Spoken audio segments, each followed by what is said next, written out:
ધોરણ 2 વિષય આનંદદાયી ગણિતની સ્વાધ્યાયપોથીમાં આજે આપણે પ્રથમ ચેપ્ટર જોશું, એટલે કે બીજા ધોરણમાં હવે નવું પાઠ્યપુસ્તક આનંદદાયી ગણિત છે એનું પ્રથમ ચેપ્ટર જોઈએ. પ્રથમ ચેપ્ટર દરિયા કિનારે એક દિવસ. પહેલો પ્રશ્ન, જૂથમાં ગણો અને સરવાળા કરો. કેળાનું ચિત્ર આપેલું છે, એકમાં 2 કેળા છે, એવા 8 જૂથ આપેલા છે, એટલે કે 2 8 વાર, 2 8 16. ચાલો એના પછી 3 લાડવા આપેલા છે જે વાટકામાં છે. કેટલા વાટકા છે? 1 2 3 4 અને 5, એટલે 3 5 વાર, 3 પંચા 15.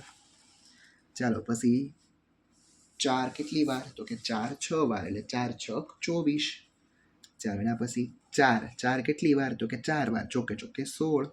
ચાલો પછી કલર બોક્સમાં કેટલા કલર છે? તો કે 5. કેટલા બોક્સ છે?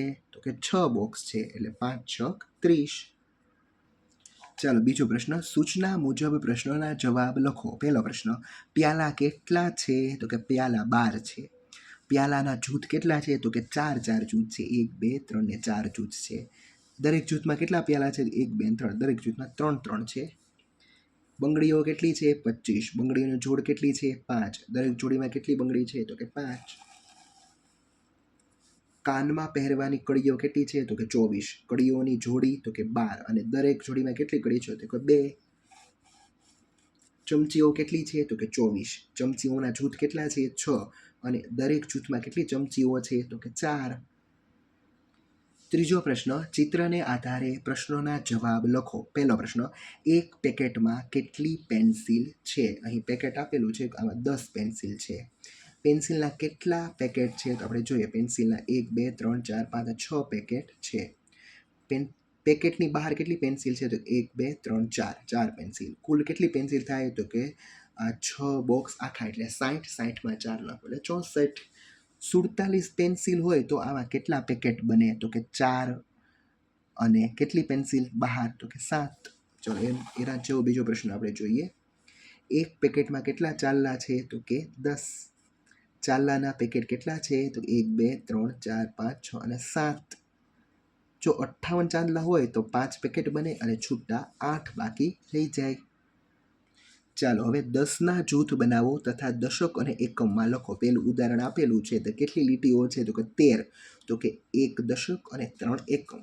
ચાલો પછી 17 લીટીઓ છે, એટલે 1 દશક અને 7 એકમ. 21 લીટીઓ છે, એટલે 2 દશક અને 1 એકમ. 27 લીટીઓ છે, એટલે કે 2 દશક અને 7 એકમ. 32 લીટીઓ છે, એટલે કે 3 દશક અને 2 એકમ. 44 લીટીઓ છે, એટલે 4 દશક અને 4 એકમ. પાંચમો પ્રશ્ન, ઉદાહરણ મુજબ કરો અને ખાલી જગ્યા પૂરો. પહેલું ઉદાહરણ આપેલું છે કે 10 10ના બ્લોકના ટાવર કેટલા? તો કે 3. છૂટા કેટલા? 4, એટલે કે 3 અને 4, એટલે કે 34.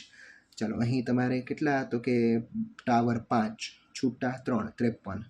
Tower 4, block 4, 44. એવી રીતના અહીં પણ આપેલ છે.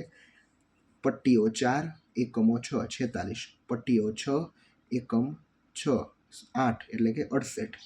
પટ્ટીઓ 7, છૂટા એકમો 5, એટલે 75. ચાલો છઠ્ઠો પ્રશ્ન, કોષ્ટકના ખાલી સ્થાન પૂર્ણ કરો. કુલ એકમો 24 હોય તો 2 દશક 4 એકમ, એટલે કે 4 છૂટા, એટલે કે 2 પટ્ટીઓ અને 4 છૂટા. 36માં 3 પટ્ટી 6 છૂટા. 72માં 7 પટ્ટી 2 છૂટા. 69માં 6 પટ્ટી 9 છૂટા. 46માં 4 પટ્ટી 6 1 છૂટા. ચાલો એના પછી સમજ આપેલી છે કે 10 10ના 10 જૂથ હોય તો 100 થાય. ચાલો હવે આપણે પ્રેક્ટિસ કરીએ. ઉદાહરણ એક આપેલું છે કે પીળા એકમો કેટલા? તો કે પીળા એકમો 70 થાય, અને લાલ એકમો 30 થાય, એટલે 70 ને 30 છે એ 100 થઈ ગયા. 10 10ની પીળી પટ્ટી 7 અને લાલ પટ્ટી 3. કુલ એકમો 100, અને 10 10ની પટ્ટી 10. ચાલો આ ઉદાહરણ જોઈએ. પીળા એકમો 50, લાલ એકમો 50. પછી પીળી પટ્ટી 5, લાલ પટ્ટી 5. કુલ 100 અને પટ્ટીઓ 10. ચાલો એના પછીના બે ઉદાહરણ જોઈએ. તો પીળા એકમો 40 અને લાલ એકમો 60. પીળી પટ્ટીઓ 4, લાલ પટ્ટીઓ 6. કુલ એકમો 100, પટ્ટીઓ 10. પીળા એકમો 20 છે, લાલ એકમો 80 છે. 10ની પટ્ટીઓ 10-10ની પીળી પટ્ટીઓ 2 થાય, લાલ પટ્ટીઓ 8 થાય. કુલ એકમો 100 અને પટ્ટીઓ 10. ચાલો એના પછી મણકા ઘોડી આપેલી છે, એમાં તમારે ખાલી સ્થાન પૂર્ણ કરવાનું છે. તમારે મોતી ગણવાના 1 2 અને અહીંયા 6 26, અહીંયા 28, અહીં 31, અહીં 33, 35, 42, 47 અને 54.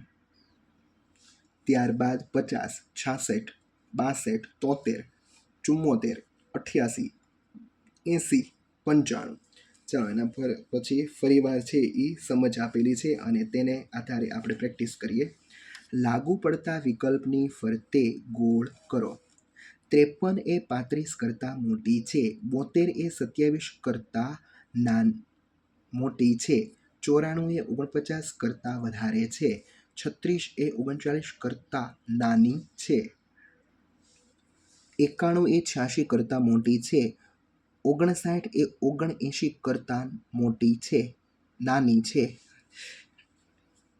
37 એ 73 કરતાં ઓછી છે. 46 એ 24 કરતાં મોટી છે. 44 એ 48 કરતાં નાની છે. 23 એ 32 કરતાં ઓછી છે. 52 એ 88 કરતાં નાની છે. 66 એ 55 કરતાં વધારે છે. 14 એ 41 કરતાં નાની છે અને 92 એ 57 કરતાં મોટી છે.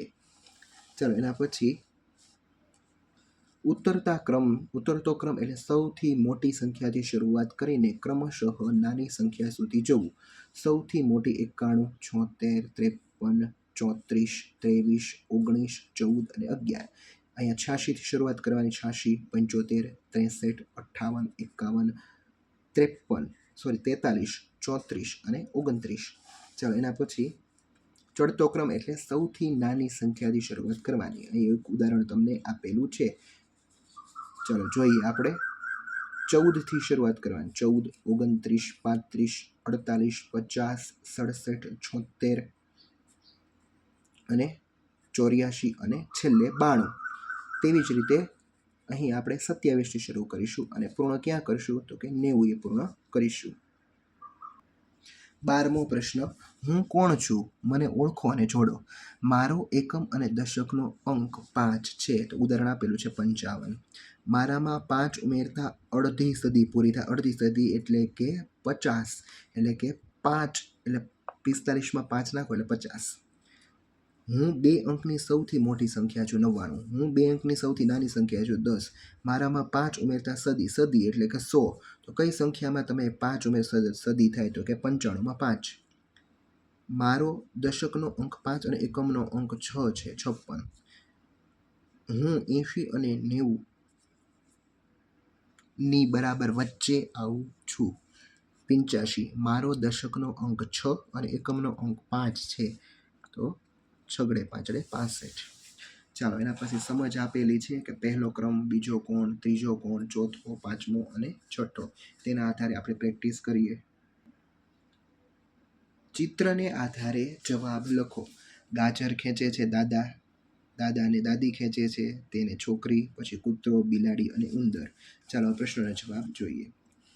કેટલા લોકો ગાજર ખેંચી રહ્યા છે તો કે 1, 2, 3, 4, 5 અને 6. પહેલો ક્રમ કોણ છે? દાદા. બિલાડી કયા ક્રમે છે? 5મા. ચોથા ક્રમે કૂતરો. બિલાડીને આગળ કેટલા છે તો કે 4. દાદા અને છોકરીની વચ્ચે કોણ છે? દાદી. છોકરીની તરત આગળ કોણ? દાદી. બિલાડીની તરત પાછળ ઉંદર. ઉંદરની આગળ કેટલા જણા છે? 5. અને દાદાની પાછળ કુલ કેટલા જણા છે તો કે 5. ચાલો ગૃહ કાર્ય કરીએ. એટલે કે દરેક વિદ્યાર્થી મિત્રોએ ગૃહ કાર્ય કરવાનું છે. એમાં પહેલો પ્રશ્ન, ગણો અને લખો. એક ઉદાહરણ આપેલું છે જેમાં એક સ્માઇલીનું 10નું એક જૂથ છે. એટલે 10 ને 2 12, 1 દશક અને 2 એકમ. 2 દશક અને 3 એકમ એટલે 23. 3 દશક અને 6 એકમ એટલે 36.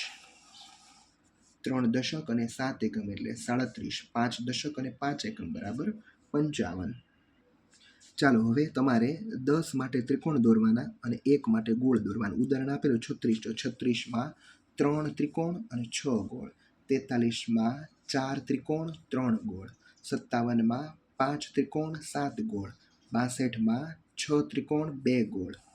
29માં 2 ત્રિકોણ 9 ગોળ, 34માં 3 ત્રિકોણ 4 ગોળ, 78માં 7 ત્રિકોણ 8 ગોળ, 85માં 8 ત્રિકોણ 5 ગોળ, 91માં 9 ત્રિકોણ 1 ગોળ, 42માં 4 ત્રિકોણ 2 ગોળ, 55માં 4 ત્રિકોણ અને 55માં 5 ત્રિકોણ 5 ગોળ, 66માં 6 ત્રિકોણ અને 6 ગોળ.